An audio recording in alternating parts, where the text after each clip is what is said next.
Welcome to part 2 of the 4th episode in our AI-assisted web development guide for beginners, in which we are going to refine and modernize Jensen F's portfolio website. We are back to Claude now, and you can see that we're finally allowed to use it again. This is our previous prompt, which was interrupted. Use this retry option to resend it. Let it work.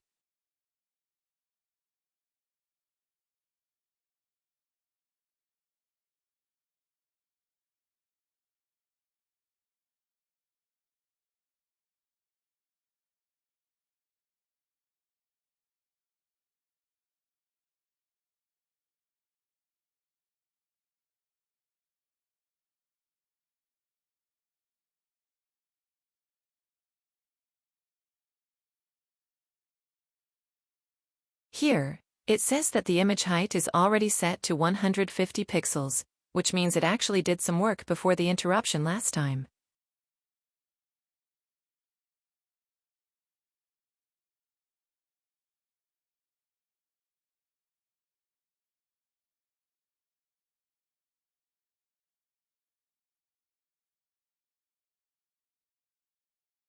Here are the results.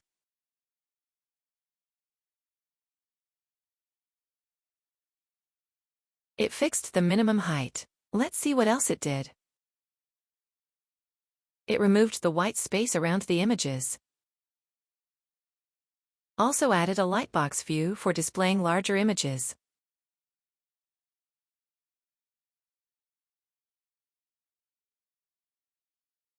Now let's copy these files into our project. In this beginner guide, we are copying files one by one for the sake of simplicity. In more advanced stages, we'll introduce other ways to do this. Copying complete. Let's check the live preview.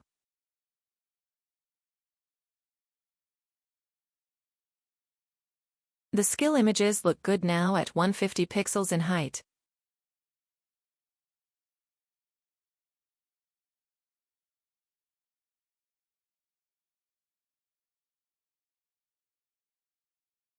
The spacing here also looks good.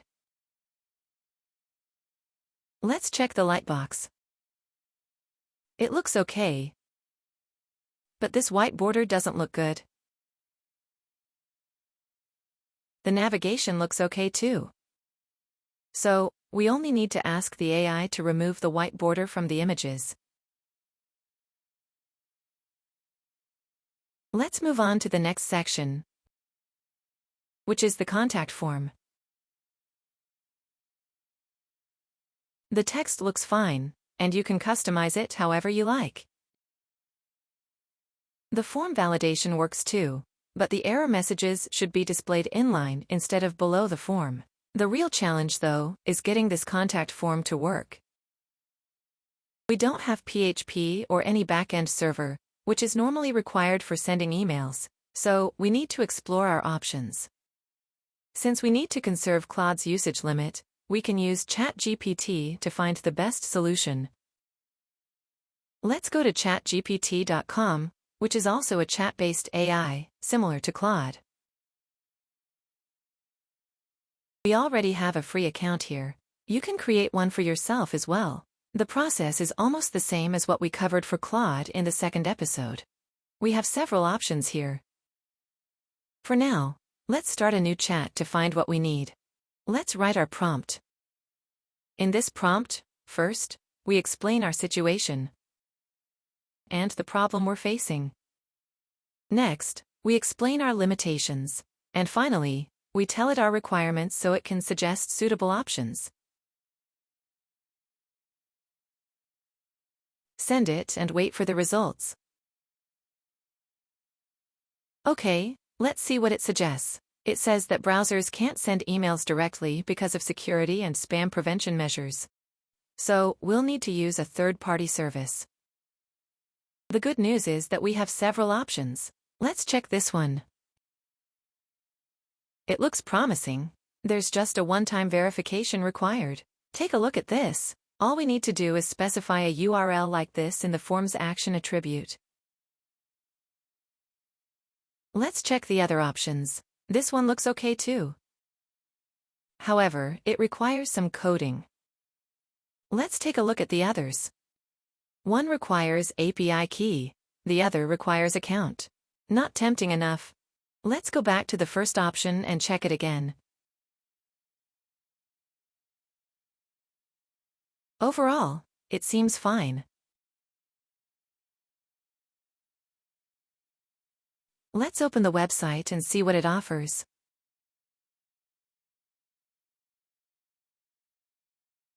Okay, this looks good. No coding is required. The implementation is simple as well. Here are some customization options, which you can explore yourselves. It also doesn't mention any pricing plans, so it is free. Let's go back to our contact form. We already discussed what we need here. Since we need to save messages, we'll include the footer changes with it. Here is the footer. Footer looks okay, but we'll replace these text links with their respective icons, add a Facebook icon, and remove the email link since we have a contact form for email.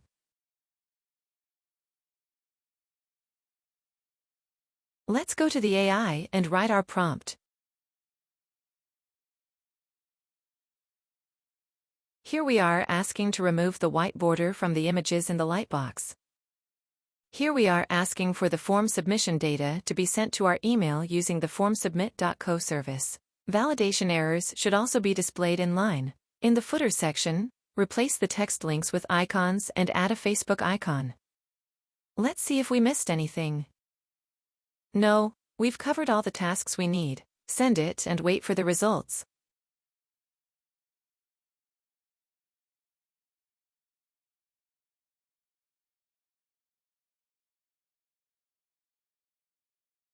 Oops, we hit Claude's free message limit again in just 2 prompts. Actually, 1.5 prompts. What does this tell us? It means that when we send a prompt, it isn't just one message that's sent. The entire chat history is sent along with it, which means multiple messages. As the chat gets longer, the number of messages sent with each prompt increases, and we hit the limits much more quickly. Now we need to wait another 5 hours. Then we'll see how we can overcome this issue. Okay, 5 hours have passed now. If we resend this prompt again, it will use up our quota very quickly. So, we'll go to our project folder and make a backup first.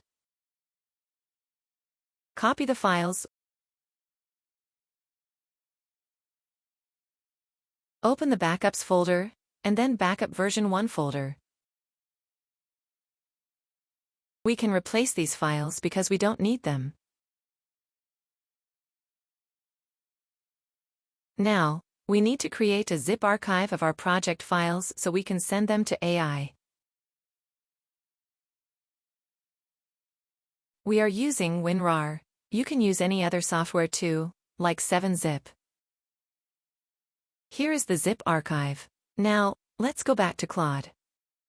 We'll create a new chat now, and use the same model as before. Let's add our prompt. I have an HTML, CSS, and JavaScript-based website. I am attaching the files in a zip archive. Please read the files carefully and become thoroughly familiar with their functionality. Then attach the zip archive of our project files. We need to give it the files as we mentioned in the prompt. It can extract zip by itself. Send it, and wait for the results.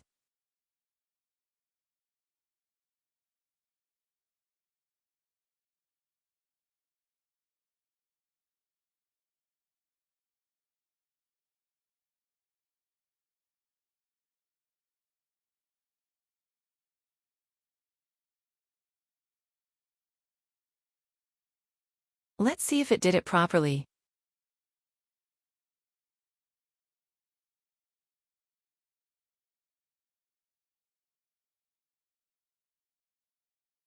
Looks like it did. Now, let's go back to the previous chat. And copy our last prompt, which was interrupted because Claude reached its message limit. Paste it in this new chat. Let's separate the tasks.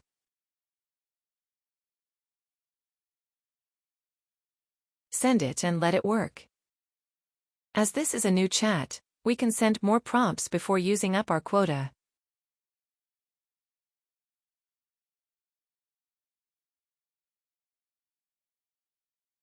It is now integrating formSubmit.co service with the contact form.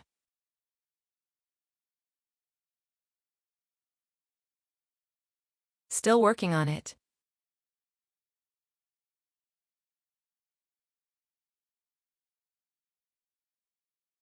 Okay, let's check the results. Removed the border.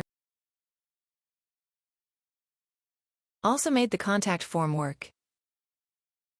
It also placed the validation errors in line.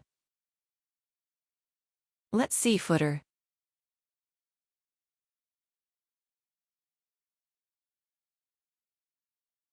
Looks good too. Okay, here it says we need to click on confirmation link when the form is first submitted. That's not a problem. We'll need to update these placeholder URLs in the footer manually. This time it gave us a zip archive, because we gave it a zip archive. Let's download it. Here it is. Let's go to the Downloads folder. Let's unzip it. We need to copy these files into our project folder.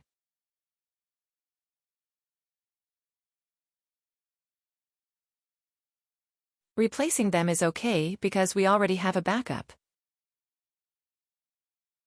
Now let's check the live preview. Let's check the border. Yeah, it's gone. Navigation is also nice. Here is the contact form. Let's check validation. Oops, it looks like it didn't update it because the errors should be in line. Or maybe the page didn't refresh properly. Let's do a hard refresh using Ctrl+Shift+R.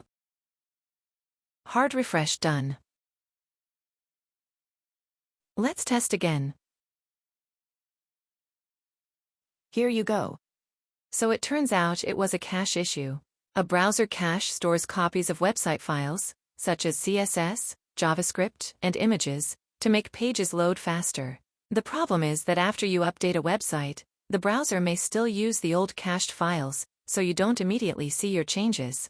A simple fix is to hard refresh the page or clear the browser cache. So, moving on, we'll always do a hard refresh using Ctrl+Shift+R in Firefox to make sure we're viewing the latest changes. This works in Chrome as well. It's good that we found the issue at this stage, before going crazy trying to figure out why the AI didn't update the code properly, or wasting credits asking it to try again and again. Let's do a quick test.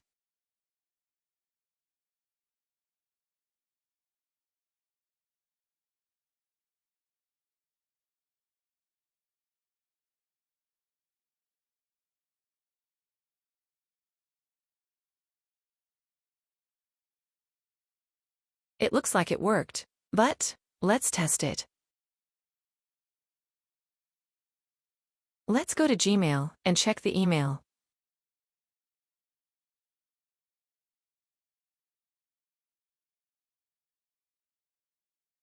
Here, we got a confirmation email. Let's open it. We need to click on the confirmation link one time to verify our email. Click Activate Form button. Here it is. The email has been confirmed successfully. We should be able to receive contact form submissions via email now. Let's test it.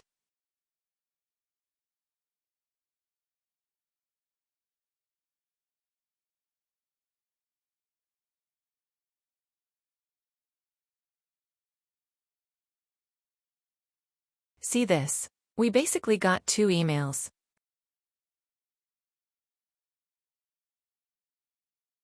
This is the initial message we sent. for which we got confirmation email. This is our latest test message. Overall, I don't like the look of these emails, but these are internal for us, so what more can we ask for free?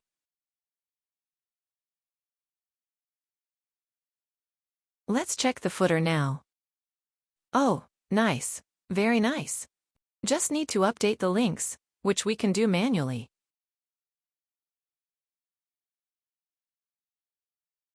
Let's scroll to the top and have a quick look at all the sections again. This looks fine. This also looks fine. This was all for the 4th episode of our AI-assisted web development beginner guide.